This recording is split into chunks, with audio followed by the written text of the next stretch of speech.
السلام علیکم دوستو، 80 اور 90 کی دہائی میں ہم کئی ڈراماز دیکھتے رہے۔ ان ڈراماز میں ایک معروف ڈرامہ وارث تھا، اس کے ساتھ دھواں ڈرامہ تھا، الفا بریوو چارلی تھا، من چلے کا سودا تھا، اندھیرا اجالا تھا، جانگلوس تھا، اور ایک بڑا شاندار ڈرامہ اینک والا جن بھی تھا۔ یہ ہمارا جو زمانہ تھا، میں بات کروں 80s 90s کا، ہمارے بچپن کا زمانہ تھا، اور وہ تمام کے تمام میرے دوست جن کی عمر اس وقت کوئی 40 کے قریب ہے، انہوں نے یہ ڈراماز کو دیکھا ہوگا۔ ہم سب کے سب جن کی عمر 40 کے قریب ہے اور 40 کے لگ بھگ ہے، ہم انکار نہیں کر سکتے کہ ہمارے لاشعور میں، ہمارے مائنڈ میں، ہمارے دماغ میں کہیں نہ کہیں ان ڈراموں کے نقش موجود ہیں۔ ہم کہیں نہ کہیں ان ڈراموں کو ریکال کرتے ہیں اور ہمارے بچپن کی کئی یادیں، امیجنیشن ان ڈراموں کی کہانیوں کے ساتھ جڑی ہوئی ہیں۔ یہ نسل جنہوں نے یہ ڈرامے دیکھے، یہ آج کی نسل سے تھوڑی سی مختلف آپ کو محسوس ہوگی۔ آج میں جس موضوع پہ بات کرنے والا ہوں، چند دن پہلے میں نے دیکھا کہ بچے میرے وہ ٹی وی کا ایک ڈرامہ اس کو دیکھنا انہوں نے شروع کر دیا ہے۔ تذکرہ اس ڈرامے کا میں ایک عرصے سے سن رہا تھا۔ میرے دوست احباب، کئی میرے استاد، انہوں نے مجھے ریکمینڈ کیا کہ ارطغرل غازی یہ لازمی آپ دیکھیے۔ لیکن جب رمضان شروع ہوا، پی ٹی وی نے ارطغرل غازی کی ڈبنگ کی اور اس کو چلانا شروع کیا، نشر کیا۔ میرے بچے اس ڈرامے کو دیکھنے لگ پڑے۔ میرا خیال ہے اگر وہ ایک سمجھانے کے لیے کہوں تو ایک غلطی میں نے کی کہ ایک دن ان کے ساتھ بیٹھ کے ایک قسط دیکھ لی۔ بس اس غلطی کے بعد کیا ہوا کہ میں نے پھر روز ارطغرل غازی کو دیکھنا شروع کر دیا۔ ہم کئی دفعہ ریپیٹ اس کو دیکھ لیتے ہیں اور یوٹیوب پہ جا کے بھی دیکھتے ہیں۔ میرے کئی دوست اس سے پہلے نیٹ فلکس پہ اس کو دیکھتے رہتے تھے۔ یہ سب کی سب داستان آپ کو سنانے کا مقصد کیا ہے کہ کچھ ایسا ضرور اس ڈرامے میں ہے کہ اسے دیکھنے کے بعد آپ اس سے بچ نہیں سکتے۔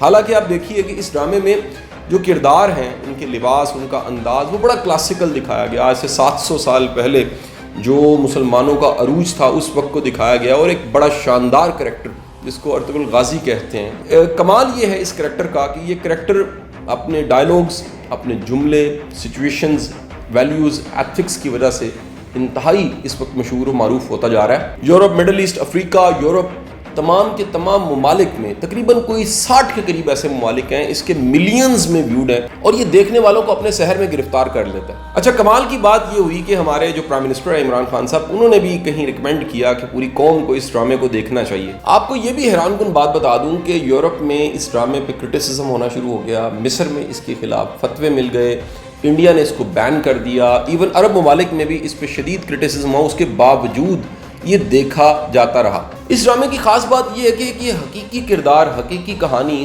اور ایک عروج کی داستان، جو مسلمانوں کی عروج کی داستان ہے، اس کو کہیں یہ رقم کرتا ہے۔ ہماری نئی نسل جو بیٹ مین، اسپائڈر مین، ایکس مین، سپر مین، اس طرح کے کریکٹر جو فرضی کردار ہیں، ان سے بڑی متاثر ہو چکی تھی۔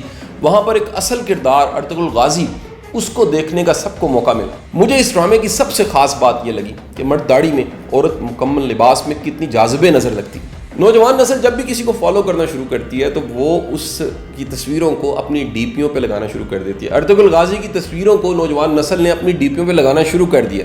یہ ڈرامہ بتاتا ہے کہ ایک قبیلے، کائی قبیلے کے چند افراد جن کے پاس ایمان تھا، جذبہ تھا، اللہ پہ پورا بھروسہ تھا، وہ کیسے پوری دنیا پہ چھا جاتے ہیں اور حکومت کرنے لگ پڑتے ہیں۔ سب سے کمال بات بتاؤں، اس ڈرامے کے جو جملے، ڈائلاگز ہیں، وہ سنہری حروف سے لکھنے چاہیے۔ میں ان کو کوٹیشن سمجھتا ہوں، اور ان کوٹیشنز کو لوگ فیس بک پہ پوسٹ بھی کرنے لگ پڑے۔ میں چاہوں گا کہ اس ڈرامے کے کچھ ڈائلاگز، جملوں کو میں آپ کو سناؤں۔ اگر تم نے اپنے دشمن کو اپنا وطن ہی نہیں بلکہ ایک پتھر کا ٹکڑا بھی رکھنے دیا تو مصائب ہم پر آ پڑیں گے۔ جس کا کوئی خواب نہیں، اس کا کوئی مستقبل نہیں۔ ہمارے دشمن کی طاقت ہماری بہادری کی علامت ہے۔ اگر ہم گر جاتے ہیں تو پوری اسلامی دنیا گر جاتی ہے۔ جب تک ہم اپنے عقیدے، روایات سے مضبوطی سے وابستہ ہوں گے، ہمارے سر نہیں جھکیں گے اور اسلامی پرچم نہیں گرے گا۔ جب تک ہم اللہ کے راستے پہ چلیں گے، کوئی بھی ہمیں گھٹنوں کے بل نہیں گرا سکتا۔ اگر آپ کا دل خالص اور پاکیزہ ہے تو دنیا کی کوئی شیطانی قوت آپ کا محاصرہ نہیں کر سکتی۔ ذوالفقار سے اچھی نہ کوئی تلوار ہے اور نہ علی سے بڑا کوئی بہادر زمین پر۔ اصل ہیرو وہ ہوتا ہے جو نیچے گرتے ہی اٹھتا ہے۔ دو طاقتیں ہیں، ایک تلوار، دوسری عقل۔ ابھی تک کوئی ایسی تلوار ایجاد نہیں ہوئی جو عقل کو ہرا سکے۔ مجھے موت کا ڈر نہیں، لیکن وہ آخری سانس میرے لیے حرام ہوگی جس سے پہلے میں ہتھیار ڈال دوں۔ ہمارے اسلاف کی داستانیں بچوں کو سنانے کے لیے نہیں بلکہ مردوں کو جگانے کے لیے سنائی جاتی ہیں۔ جہاں انسان جاتا ہے وہاں اس کا رزق پہلے سے پہنچ چکا ہوتا ہے۔ ہمیں خیانت اور دھوکہ بازی سے کامیابی حاصل کرنے کی بجائے موت کو ترجیح دینی چاہیے۔ حق کی راہ پر چلنے والوں کو میرا رب کبھی تنہا نہیں چھوڑے۔ جد و جہد ہماری ہے مگر فتح اللہ کی۔ ہم یا تو غازی بنیں گے یا شہید، مگر ہماری تلواروں کی جھنکاریں ہزاروں سالوں تک سنائی دیں گی۔ مایوسی ہمارے لیے حرام ہے، ہمیں اللہ کی رحمت سے مایوس نہ ہونے کا حکم دیا گیا۔ اگر ہم نے آج ڈر کے مارے بزدلی کی چوڑیاں پہن لیں تو ہماری نسلیں ظالموں سے کانپیں گی۔ تمام جہان بھی اگر ظالم ہو جائے تب بھی ہم ظلم سے ڈرنے والے نہیں۔ اس گھوڑے پہ کبھی سوار ہونے کی کوشش نہ کرو جس پہ قابو نہ پا سکو۔ تلوار اسی کے ہاتھ میں سجتی ہے جسے چلانی آتی ہو۔ میں غدار کو معاف نہیں کروں گا چاہے وہ میرا بھائی ہو۔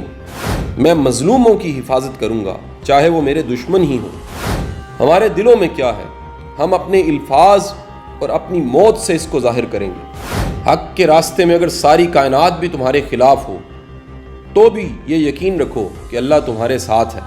سب سے کمال کی بات مجھے اس ڈرامے کی یہ لگی کہ جب بھی اس ڈرامے میں یہ سین آتا ہے کہ کوئی کریکٹر سرکار دو عالم صلی اللہ علیہ وآلہ وسلم کا نام نامی لیتا ہے تو باقی سب جو قبیلے کے لوگ ہوتے ہیں، افراد ہیں، وہ اپنے سینوں پہ ہاتھ رکھ کے سر کو جھکا کے ادب کا اظہار کرتے ہیں۔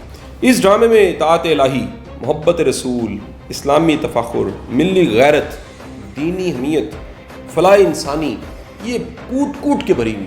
یہ ڈرامہ یہ بھی بتاتا ہے کہ سازش، چالاکی اور منافقوں سے کیسے ڈیل کرنا ہے۔ میری یہ گزارش ہے، لاک ڈاؤن کے ڈیز ہیں، چھٹیاں ہیں، آپ بچوں کے ساتھ بڑا وقت گزارے ہیں، آپ اس ڈرامے کو فیملی کے ساتھ بیٹھ کے ضرور دیکھیے۔ یہ بچوں کی تربیت کے لیے اور بالخصوص پوری قوم کی غیرت کو جگانے کے لیے، ہمت کو بڑھانے کے لیے اور یہ یقین دلانے کے لیے کہ آپ جتنی مرضی کم تعداد میں ہیں، اگر آپ کے پاس ایمان ہے، آپ کے پاس غیرت ہے، آپ کے پاس یقین ہے، آپ کا اللہ پہ بھروسہ ہے، آپ کو کامیابی سے کوئی نہیں روک سکتا۔ اگر 80s اور 90s کی دہائی کے ڈراموں کے ڈائلاگز آج ہم سب کو یاد ہیں تو یہ نہیں ہو سکے گا کہ آج ارطغرل دیکھنے والی قوم اس کے ڈائلاگز کو یاد نہ رکھے اور یہ ڈائلاگز اس کے بلڈ میں کہیں شامل نہ ہو جائے۔ کیونکہ ایک بات یاد رکھیے گا، قومیں کامیاب ہوتی ہیں نظریے سے، قومیں کامیاب ہوتی ہیں کسی فلسفے سے، اور قومیں کامیاب ہوتی ہیں اعتماد سے۔